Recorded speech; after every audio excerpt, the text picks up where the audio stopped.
নমস্কার বন্ধুরা, হিয়ার কারসাজিতে আপনাদের সকলকে স্বাগত জানাই।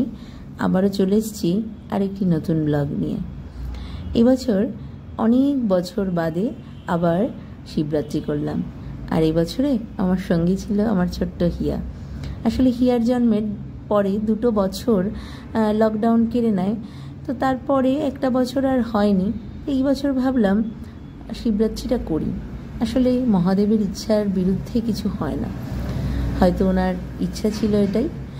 তো যাই হোক, এই বছর 2 দিন শিবরাত্রি পড়েছিল। আমি ভাবলাম রাত্রি যাপনটা করব, তাই আগের দিনটাই উপোস থাকলাম।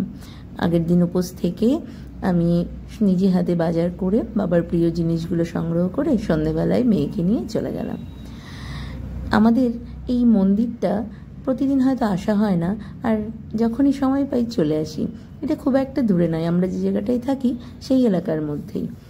এবং এই মন্দিরটাতে হনুমানজির মন্দির, শিব মন্দির এবং রাধা গোবিন্দের মন্দির আছে। অন্যান্য দিন এতটা ফুল দিয়ে সাজানো থাকে না, শিবরাত্রি বলেই সাজিয়েছে। এবং বাইরেটাও বেশ লাইটিং দিয়ে সাজিয়েছে, বেশ ভালো লাগছে। এবং বাচ্চারাও দেখুন কি সুন্দর ছোটাছুটি করছে, খেলছে। এবং হিয়া সেই ছোট্ট পাখি দিদিকে পেয়ে গেছে। পাখি দিদিকে পেলে তো আর কিছু চায় না হিয়ার, এবং পাখি দিদিও তাই। নৈরিতি বুনুকে দরকার। তো যাই হোক, এই বছরটা বেশ ভালোই কাটলো। এই দেখুন কি সুন্দর করে সাজিয়েছে না, খুব ভালো লাগলো। হর হর মহাদেব। এইভাবেই যেন প্রত্যেক বছর শিবরাত্রি পালন করতে পারি। যাই হোক, কেমন লাগলো জানাবেন।